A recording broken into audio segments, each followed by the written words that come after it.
Hey guys, I'm back with you with a new beer video. What I decided today is I've been doing a lot of videos about beer dissection and what is styles, and I'm still going to have a lot of those coming out once I, even obtain additional beers for you guys. But from time to time, I like to kind of throw a wrench in the system and just kind of go over some basic general canon of beer info that's been circulating out there for many years, and some of them hopefully that I addressed today, you kind of nod your head, you're like, oh yeah, I know about that, Scott, or I'm familiar with that. But just thought I'd go over things like common myths, untruths, even sometimes pet peeves of mine that I hear when I'm not necessarily here, but like when I'm perusing Facebook or beer forums or things like that. And some of them I've addressed. If you've watched a lot of my videos, I've addressed some of these in segments, I guess, in different videos. But I just thought I would just throw it out there again and dedicate one video to it. So one of the first myths that, and this is no particular order, I don't have it ranked like David Letterman 10 through 1. There's just bullet points that I was just kind of thinking of. But one of them is, the darker the beer, the stronger it is in, ABV percentage, alcoholic strength. Perfect example is Irish Stout. Guinness Irish Stout is about 4.2%. And that's one of the darker beers out there. Most stouts or porters are going to be your darker beers. So you don't necessarily have to, when you're purchasing beer, when you see a dark beer or you see someone drinking it at a bar, that you're going to be filling yourself up with like this sludgy stout or high alcoholic. Has the alcoholic percentage as well as even the mouthfeel has very little to do with the color of the beer.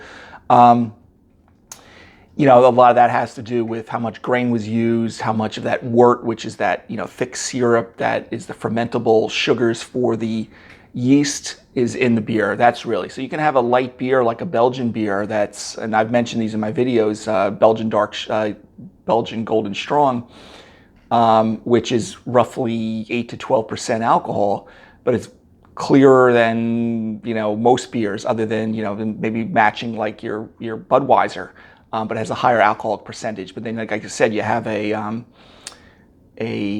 Irish Stout at about 4.2% like Guinness, and it's dark as anything. So there's no correlation to the color of the beer as well as the alcoholic strength, and as might as well say even like the body of the beer, it changes.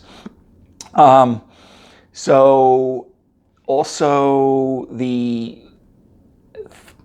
feeling that when you have a beer that you buy from your beer store that's cold and you let it go to room temperature, then you put it back in the refrigerator again, then you put it in room temperature. You kind of cycle the temperature a little bit. People used to believe that that's what caused skunkiness in beer.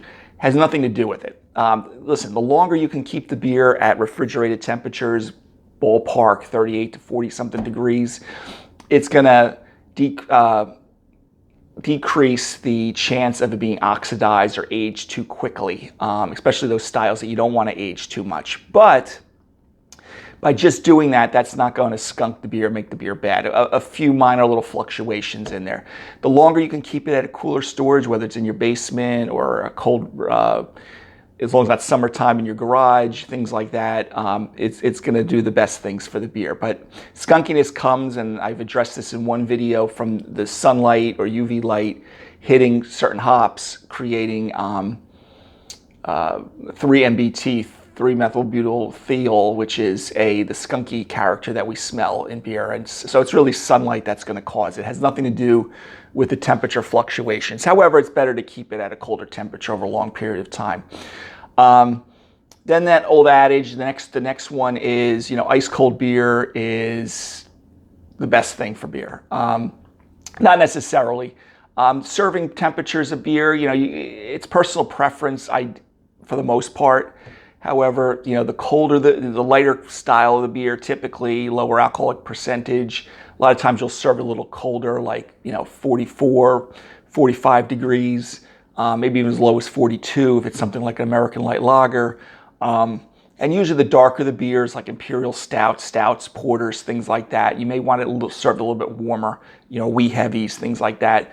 Maybe as high as 55 degrees. I usually tell people to You know, I think mid 40s to high 40s is a good starting point. And when it's sitting in your glass, you know, you can hold the beer in your hand, you can warm it up, and then maybe drink it as time goes on and the temperature increases is always good. So, you know, keeping your beer ice cold isn't necessarily the best thing to get the most from the beer as far as the aroma, because actually the colder the beer, it kind of desensitizes you a little bit to getting all that malt character and flavor from the beer when it's warmed a little bit. And try it yourself. Have a beer that's maybe 42, 44 degrees, especially something that's darker, and drink it over the course of a half hour or so, and just see how it changes over time.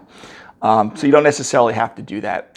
But again, light lagers and things like that, Kolsch, international pale lagers, you know, 40, 45 degrees, you know, I would serve it a little cooler.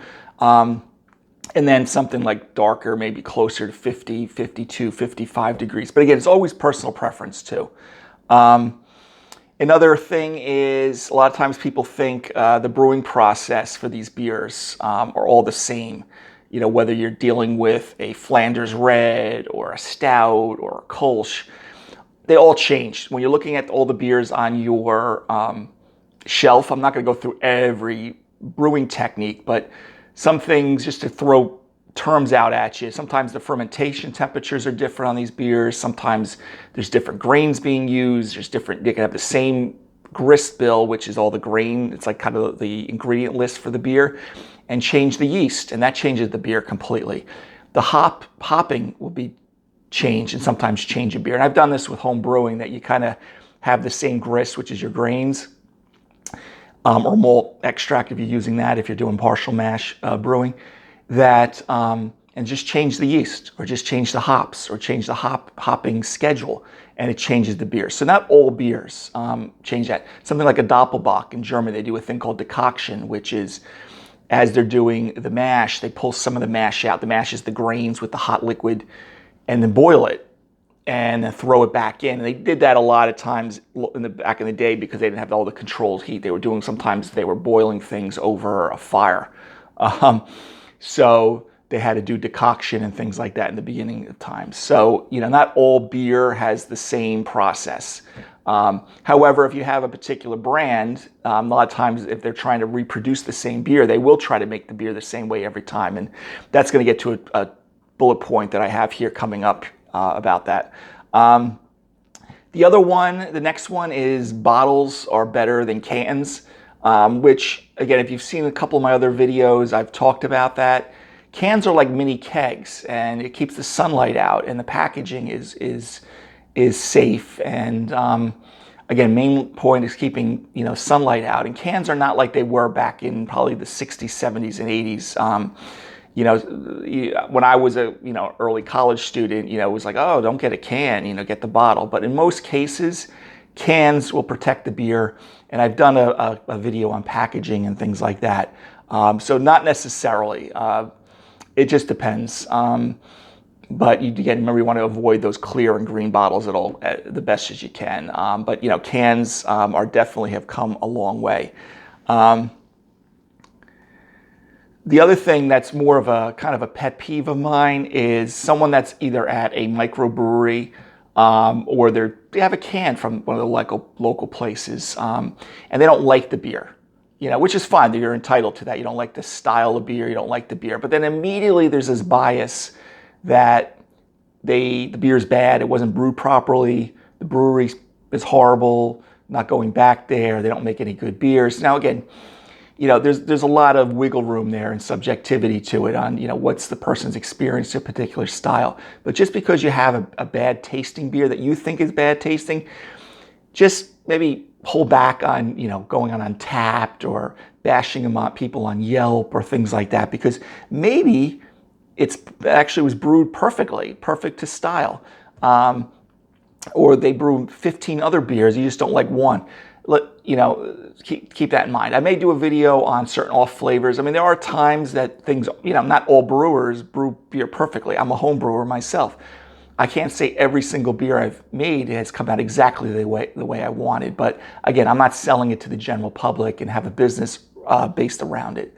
So just try to, you know, temper sometimes things, and, you know, maybe you just took a gamble on a beer style you don't particularly like. Another kind of a myth out there is these triple hopped beers. Some of them are being advertised that way. I think Miller Coors started that back, I don't know how many years ago, but you'll see triple hopped. Most beers, and if not all beers, are triple hopped. Hops are added when we make the wort syrup, which is again that sugary syrup. We put hot water. I don't want to go into too much detail, but hot water into the grains, and then we lauter it, and we get this nice thick syrup, and that's what the yeast eat after we cool it and produce the alcohol. Well, before we get to that stage, after we produce that fluid, we boil it. Well, we add hops in the beginning of the boil for bitterness, and there's alpha acids in hops, the lupulin glands and things like that, that there's a chemical process that will create the bitterness. And you've heard me in videos use international bitterness units. Well, brewers, home brewers, or professional brewers will calculate that, and they usually like to hit certain targets. So we add hops in the beginning of the boil. Then we'll add hops a lot of times in the last 15, 20 minutes of the boil, more for flavor, because, not as much for bitterness, because the bitterness you get with the longer boil. And then we add hops towards the end of the boil, maybe right when we take it off the heat. And that's more for those hops. We won't burn off a lot of those acids. So those hops and acids and essential oils will still be there, and we'll get more aroma from the hop. And then actually, if you think about it, we really add sometimes hops 4 times, or quadruple hopped, if you want to say that. When it's in the fermenter, sometime towards the tail end of fermentation, what we call dry hop, is we'll put hops at the end, and you'll see that in a lot of New England IPAs and a lot of IPAs in general, to add a lot more aroma again. So it's really quadruple hopped. So when they say they're advertising triple hopped beer, that's really kind of a misnomer. We actually put hops in, for the most part, 3 to 4 times through the course of the fermentation process. So I don't know, I guess they want to make it sound like it's they're paying more attention to the hops. I don't know, or to the beer. But triple hop is kind of a misnomer. It's really, we do put hops typically in 3 to 4 times. Beers like New England IPA, we don't put as much in the beginning of the boil, because we don't want much bitterness like a West Coast IPA, but we do want that strong aroma and flavor, so we will put it towards the end. So again, that's kind of a myth that beers are triple hop. It's a kind of a marketing ploy, I believe. I think I read that Miller Coors was the one that first started it, but I've seen microbreweries double, triple, quadruple IPA, or triple hopped or quadruple hopped. They're just throwing hops at the beers, and not to say it's a bad thing for the beer, but it's just the fact that it's just kind of a kitschy little marketing ploy. So again, more hops in the beginning of the boil that will add the bitterness to it.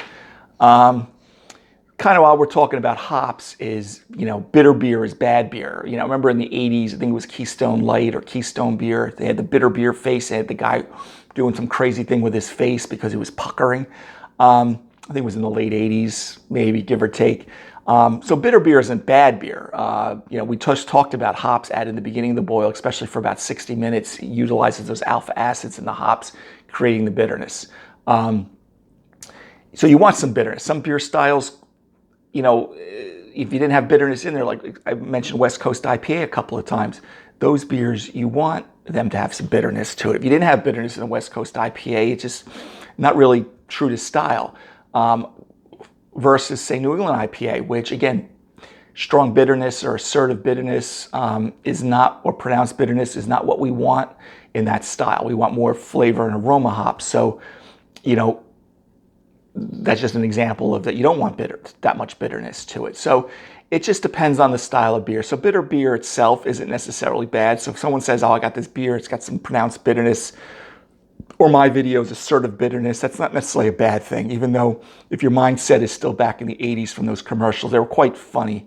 Probably the only thing that beat that was the less filling commercials from Miller Lite. Ales and lagers, the next thing is ales and lagers are pretty much the same thing. Not true. There has been, and I'm not going to go into a 20-minute dissertation on it about, there has been some terminology change over the last couple hundred years with ales and lagers and things like that. But the best way to look at it is beer, if it's at the top of the pendulum of, say, the family tree of beer, the term beer. Below it usually branches into two other categories. The first two, say grandma and grandpa, is ales and lagers. And ales is one particular type of yeast. It's what they call top fermenting yeast. It produces more esters in beers. It's usually brewed at and maybe even phenols in beers, which are like peppery, clove flavors. Esters are more fruity type of flavors.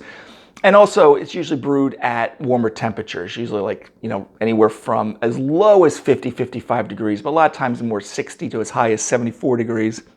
And depending on the yeast, Kvik yeast, maybe even as high as 80, 90 degrees, okay, which is not as common, but at warmer temperatures. Lager yeast is what we call, which is on the other branch below the term beer, are typically bottom fermenting yeast. They typically, the yeast will kind of congregate a little bit more towards the bottom. It doesn't mean they're only at the bottom or only at the top. And it's usually brewed at cooler temperatures, 40 to 50 degrees, 55 degrees maybe as high as, but that's usually on the high end of things. And they're usually producing less esters, more crisper beers in the sense of, not necessarily crisp as necessarily a great thing, but not too many esters or phenols, a more cleaner kind of tasting beer. Think of like your Märzen or Fest beers, or your lager beers from Germany. Even your American lagers, Coors, Budweiser, Miller, very simple, crisp type of beers. So again, it's ales and lagers are different types of beers. And again, I'm not going to be putting a laundry list of all the subcategories under ale and lager, but you can do some research there with that. Then sour beers are bad. Now again, listen, there are off flavors. I trained for the Cicerone certification for off flavors, diacetyl, acetaldehyde, DMS. There's all these other off flavors, that you have foreign bodies in beers that can produce sour beers that are not wanted. But just because a beer is sour, you may be just trying a different sour at the brewery. And they do put lactobacillus in, sometimes intentionally, even though it's usually, you don't want it in the brew house, but there are specific styles that will be desirable to have a sour flavor. And some of them are Gosa, lambics with spontaneous fermentation, Flanders Red. I did a video on Berliner Weiss. We want those things. So sometimes they'll do what they call kettle souring of the beer. After the mash, they'll sour it sometimes as much for 24 hours, and then they'll continue the boil. So just because a beer is sour. Now, if you're not expecting the beer to be sour, or it's not intended, then there's probably some contamination, maybe in the draft lines. Sometimes there's what they call pediococcus, which will produce lactobacillus as well as diacetyl or acetobacter, which is acetic acid type of thing. So just because it's sour doesn't mean, but if you're not expecting it, ask the server at the bar, or if you can talk to the brewer, look up the style. I always tell you, look at the app that I always mention to you, the Beer Judge Certification Program. Again, not because I think you're all going to be beer judges, but it will tell you if the style is supposed to be sour. Okay. The term microbrewery, that doesn't necessarily mean it's a small brewery. It just usually means they're doing beers in smaller batches. And that's kind of subjective too. A barrel beer is about 31 gallons, and a real small nano microbrewery may only have 3 to 5 barrel systems. Some of the larger places they're producing hectoliters of beer, like tons and tons, like Budweiser and stuff like that. So microbrewery doesn't necessarily mean the brewery is small itself. It may actually be a large facility, but they're just brewing smaller batches of beer. And that has its pluses and minuses. The next thing is that big beer is bad. Now, let me define big beer. Big beer, the biggest one is basically AB InBev. And think of Anheuser-Busch or Budweiser. And through the years, it used, Interbrew was in Europe, and then they were bought out. And, so just think of big beer. And then there's Miller Coors is another one that kind of merged, right? We used to know Miller beer, we used to know Coors beer, and they've kind of merged. Then there's a company, I forget the name of them. They bought out Modelo, Mexican beer and things like that. That's another big conglomerate. And they've all merged and things like that. Just because they're big, okay, that doesn't necessarily mean they're producing bad beer. Sometimes people get, a stick up their butt because they did buy out maybe their favorite microbrewery or nano brewery. So that's not always necessarily a bad thing too. And I've seen interviews. Obviously I'm not in the commercial beer industry, but I've seen a lot of interviews. And let me tell you what happens in most cases. And if you are own one of these microbreweries, or you've sold your brewery, please chime in if you're on YouTube especially, and let me know. But what happens is they'll go in, you have the successful microbrewery. And I think Blue Point is like that out here on Long Island. Very successful microbrewery producing smaller batches of beer. But then, you're a success. A big, macro brewery comes in like Budweiser, buys you out. You've cashed out and you've made a ton of money with your success. Sometimes you'll be bought out, but they will keep the same brewers that are there and they're brewing the same quality beer, but now they have more cash flow to be able to take chances on different styles and produce even better beer. So it's not always a bad thing when these big guys come in. I know we all bent out of shape because, I'm not going to say all of them are a success. Sometimes maybe they do make sacrifices and they don't brew the same quality. I can't say 100% of the time it's like that, but it's not always a bad thing. The other thing about the big beers is, I have a lot more respect now for Budweiser, Coors over the years of doing home brewing and learning about beer. They brew consistent beer every single time.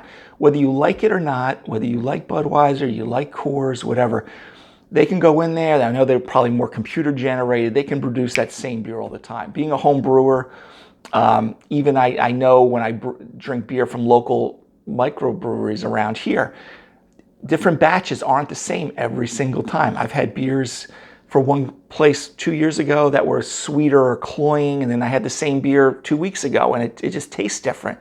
Not necessarily bad beer or tastes worse, it just tastes different because there's things like temperature control. You try to, hopping rates and, grists and, did you keep it at the right temperature when you did your mash and things like that. But these big guys can produce your same beer. So if you like the beer, you're going to get it consistently almost every single time with some of these big boys that are brewing. And again, like I said, if they're buying out that smaller brewery, many times they're keeping the same master brewer or head brewer. And so they're still able to produce a lot of beer, but now they can take, like I said, they can brew the same beer that you enjoy, but then branch out and brew a lot of different styles that maybe you've never had before. They can be more, artistic with their brewing style. So big beer is one, the style that they brew all the time isn't necessarily bad beer. They can be consistent. And then with them buying out the smaller guy isn't always bad. I'm sure there are examples that someone, had a particular style, then it was bought out and they perceived the beer had changed. And I'm not going to argue that point. But just, I don't like the bashing of not that I lose any sleep over it, of the macro brewers. I don't want to be a hypocrite because there was probably a time that I said, hey, big beer, and they are the big boy, and sometimes they will buy out places and maybe dissolve it, but it's not always, a bad thing. Another thing people do, this kind of goes into more home brewing. I'm not doing a lot on home brewing videos these days yet, or I really started any of these, and I may do one down the road. Sometimes the production of making a video like that's a little bit more difficult, but some people say, I can't make good beer. Yes, you can. In home brewing, and I'm not going to go through all the things with home brewing, home brewers make good beer all the time, and there's a lot of textbooks out there. Charlie Papazian has Joy of Home Brewing. There's a Palmer book called How to Brew. There are resources out there. Nowadays, when I homebrewed, I had to get all those old textbooks back in the early 90s to mid 90s and learn how to brew. You got YouTube these days. You got a lot of things going on that you can actually learn to brew. And you can brew, and usually home brewing, you can do it one of three ways to start out. The most advanced way is do a full mash brewing. It means you get 10 to 13 pounds of grain, and you can either get a burner. There's all-in-one systems. You do entire mash. You do brewing right from scratch and basically do the entire thing. It's a little longer process. It could be several hours. You boil, you do your mash. You boil your beer. You're fermenting it within 2-4 weeks. You're packaging it, and you're having beer within 2 to 4 weeks, depending on if you're kegging or bottling. Then there's even partial mash, which now the brew day is only maybe a few hours long. You're doing some grains, but then you're cheating a little bit with some extract syrup and dry malt extract, which is not really cheating because nowadays, well, it is cheating because you're not doing it right from scratch,